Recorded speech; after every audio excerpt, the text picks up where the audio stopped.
Please do like share and subscribe, और कृपया करके इस चैनल को बढ़ाने के लिए आप इसको सब्सक्राइब कीजिए। साथ गुड इवनिंग फ्रेंड्स, आज की अपडेट कुछ इस प्रकार से। आज हम सबसे पहले शुरुआत करेंगे जापान से।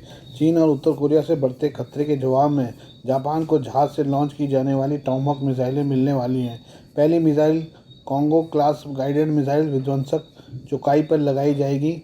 जापान टाइम्स की रिपोर्ट के अनुसार जापानी रक्षा मंत्रालय, ministry of defence, maritime self defence force (MSDF) के एजिस विध्वंसक चौकाई को अमेरिकी टॉमहॉक क्रूज मिसाइल को दागने की क्षमता से लैस करना चाहता है। इस योजना को लागू करने के लिए जापानी रक्षा मंत्रालय ने सरकार के वित्तीय वर्ष 2025 के बजट से $12.3 मिलियन का अनुरोध किया है। इससे नागासाकी प्रांत में MSDF के सासेबो बेस पर तैनात चौकाई विध्वंसक युद्धपोत काउंटर स्ट्राइक क्षमता वाला पहला जापानी नौसेना का पहला पोत बन जाएगा। टॉमहॉक एक लंबी दूरी की सभी मौसम में मार करने वाली सबसोनिक क्रूज मिसाइल है। 1970 के दशक में विकसित टॉमहॉक अमेरिका और उसके सहयोगियों के लिए सैन्य योजना का एक महत्वपूर्ण हिस्सा है। टॉमहॉक मिसाइल मुख्य रूप से अमेरिकी नौसेना और रॉयल नेवी के युद्धपोतों और पनडुब्बियों से ज़मीनी लक्ष्यों पर हमला करने के लिए इस्तेमाल की जाती है। टॉमहॉक मिसाइल की लंबाई 18 फुट 3 इंच 5.56 मीटर होती है। बूस्टर के साथ लंबाई 5 फीट होती है। मिसाइल की स्पीड 885.139 किलोमीटर प्रति घंटे से 1416.22 किलोमीटर प्रति घंटे तक हो सकती है। टॉमहॉक क्रूज मिसाइल दूर से किसी लक्ष्य पर हमला करने के लिए सबसे सटीक हथियार है। इस मिसाइल की रेंज 1250 किलोमीटर से 2500 किलोमीटर के बीच है। क्रूज मिसाइल होने के कारण यह समुद्र की सतह से काफ़ी नज़दीक उड़ान भरती है। इस कारण दुश्मन के रडार टॉमहॉक मिसाइल को जल्दी से डिटेक्ट नहीं कर पाते हैं। टॉमहॉक क्रूज मिसाइलें दुश्मन के ठिकाने को भारी नुकसान पहुंचा सकती है, किसी भी तरह के इंफ्रास्ट्रक्चर को नष्ट कर सकती है और 20 फीट चौड़ाई तक विस्फोटक गड्ढे बना सकती है। आइए हम बात करते हैं कॉन्गो की। कॉन्गो की राजधानी में एक मुख्य बंदीगृह को तोड़कर भागने की कोशिश के दौरान 129 कैदियों की मौत हो गई। इनमें से ज़्यादातर की जान भगदड़ में गई।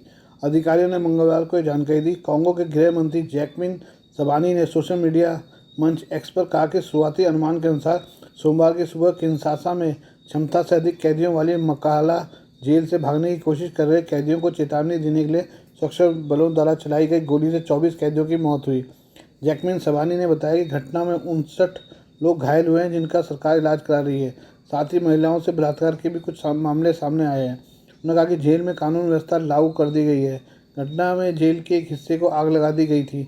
मानवाधिकार संस्था एमनेस्टी इंटरनेशनल ने देश को लेकर अपनी हालिया रिपोर्ट में कहा कि मकाला जेल कांगो का मुख्य बंदीगृह है, जिसमें 1500 कैदियों के रहने की क्षमता है, लेकिन इसमें 12,000 कैदियों को रखा गया है।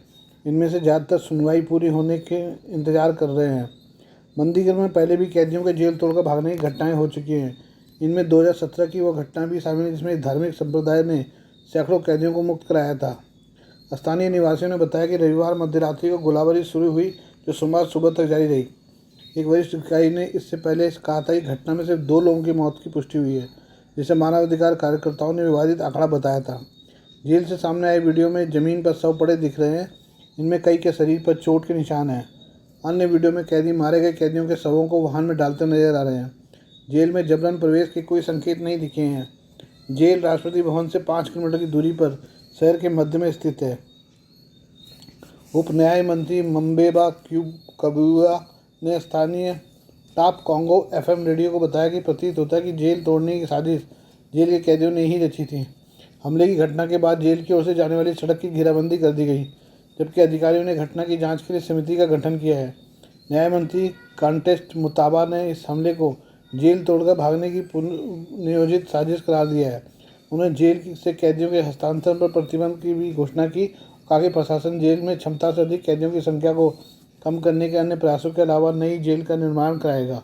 आइए हम बात करें यूक्रेन की। राष्ट्रपति व्लादिमीर जेलेंस्की ने कहा है कि 3 सितंबर को मध्य यूक्रेनी शहर पोल्तावा पर रूस के हमले में 40 से ज़्यादा लोग मारे गए हैं। इस हमले में एक सैन्य शैक्षणिक संस्थान पर बैलिस्टिक मिसाइल से हमला किया गया था। जेलेंस्की ने कहा कि इस हमले में 180 से अधिक लोग घायल हो गए हैं। दुर्भाग्य से कई लोग मारे गए हैं। अब तक 41 लोगों के मारे जाने की सूचना मिली है। ये हमले 2 बैलिस्टिक मिसाइलों से एक शैक्षणिक संस्थान और एक पड़ोसी अस्पताल के क्षेत्र में किए गए हैं। जेलेंस्की ने कहा कि कुछ लोग मलबे में दबे हुए थे, लेकिन कई लोगों को बचा लिया गया है। सोशल मीडिया पर जारी किए गए वीडियो में जेलेंस्की ने कहा कि रूसी सेना ने 2 बैलिस्टिक मिसाइलों से हमला किया, जिसमें मिलिट्री इंस्टीट्यूट ऑफ कम्युनिकेशन की एक इमारत क्षतिग्रस्त हो गई। उन्होंने कहा कि उन्होंने हमले की परिस्थितियों को पूरी तरह त्वरित जांच के आदेश दिए हैं। इस हमले के लिए रूस को निश्चित रूप से जवाबदेह ठहराया जाएगा। उन्हें पश्चिमी वायु रक्षा के लिए अपने आह्वान को दोहराया और सहयोगियों से आग्रह किया कि वे यूक्रेन की रक्षा के लिए रूसी क्षेत्र में गहराई तक हमलों के लिए अपनी लंबी दूरी के हथियारों का उपयोग करने की अनुमति दें। आइए हम बात करते हैं भारतीय प्रौद्योगिकी संस्थान IIT के बारे में। भारतीय प्रौद्योगिकी संस्थान दिल्ली IIT दिल्ली के अबू धाबी परिसर का क्राउन प्रिंस शेख खालिद बिन मोहम्मद बिन जायद अल नाहयान ने आज उद्घाटन किया। इस मौके पर प्रिंस ने स्नातक अंडर ग्रेजुएट छात्रों के पहले बैच का भी स्वागत किया। भारतीय दूतावास द्वारा जारी एक आधिकारिक प्रेस विज्ञप्ति के मुताबिक 52 छात्रों का उद्घाटन बैच कंप्यूटर विज्ञान और इंजीनियरिंग और ऊर्जा इंजीनियरिंग में बीटेक की डिग्री हासिल करेगा। संयुक्त अरब अमीरात में IIT परिसर की स्थापना फरवरी 2022 में प्रधानमंत्री नरेंद्र मोदी और संयुक्त अरब अमीरात के राष्ट्रपति शेख मोहम्मद बिन जायद अल नाहयान द्वारा लॉन्च किए गए विजन डॉक्यूमेंट का हिस्सा थी, जो भारत UAE संबंधों को नए क्षेत्रों में विस्तारित और सहयोग करने का एक रोडमैप है।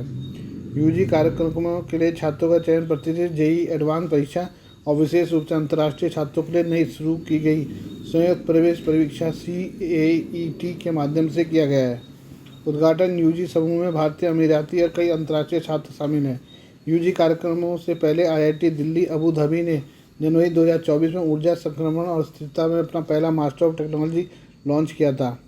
IIT दिल्ली अबू धाबी परिसर की स्थापना पिछले वर्ष 15 जुलाई को शिक्षा मंत्रालय, IIT दिल्ली व अबू धाबी शिक्षा और ज्ञान विभाग द्वारा हस्तांतरित एक समझौते ज्ञापन MOU के बाद की गई थी। परिसर के निर्माण काम के दौरान भारत के शिक्षा मंत्री ने 2023 में यह दौरा किया था। संस्थान के पहले MTech समूह ने इस साल फरवरी में अबू धाबी की यात्रा के दौरान प्रधानमंत्री नरेंद्र मोदी से मुलाकात की थी। भारत और संयुक्त अरब अमीरात IIT दिल्ली अबू धाबी परिसर को विश्व स्तरीय अत्याधुनिक संस्थान बनाने के लिए काम कर रहे हैं। शेख खालिद बिन मोहम्मद के द्वारा उद्घाटन के बाद प्रेस विज्ञप्ति में कहा गया कि खूबसूरत परिदृश्य के साथ IIT दिल्ली अबू धाबी लगातार बढ़ती भारत UAE साझेदारी का प्रतीक है। ये हम बात करें बांग्लादेश की। बांग्लादेश की आंतरिक सरकार भारत के साथ संबंधों को और सुधारने के लिए कदम उठा रही है। अब उसने फैसला लिया है कि वो तीस्ता जल बंटवारा संधि पर एक बार फिर पड़ोसी देश के साथ बातचीत शुरू करेगी।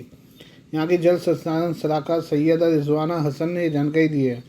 उन्होंने कहा कि अंतरिम सरकार भारत के साथ वार्ता फिर से शुरू करना चाहती है और नदी के ऊपरी और निचले तटवर्ती देशों को जल बंटवारे के अंतर्राष्ट्रीय सिद्धांतों को पालन करना चाहिए।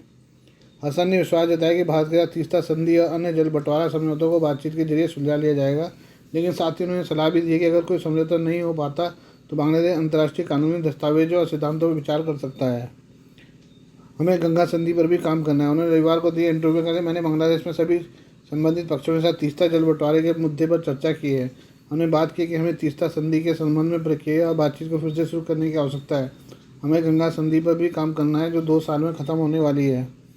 जल संसाधन सलाहकार ने आगे कहा कि दोनों पक्ष सहमत हो गए हैं और तीस्ता जल बंटवारा समझौते का मसौदा तैयार किया गया है, लेकिन पश्चिम बंगाल के मुख्यमंत्री के विरोध के कारण समझौते पर हस्ताक्षर नहीं किए गए। तथ्य यह है कि हम समझौते को अंतिम रूप नहीं दे पाए, इसलिए हम समझौते के मसौदे के साथ बातचीत शुरू करेंगे। भारत से आगे आने तथा वार्ता प्रक्रिया को फिर से शुरू करने का आग्रह करेंगे।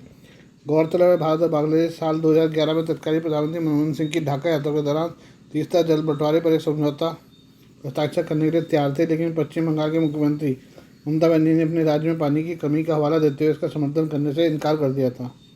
आज के लिए बस इतना ही। बाकी मिलते हैं कल आपसे नई खबरों के साथ। धन्यवाद।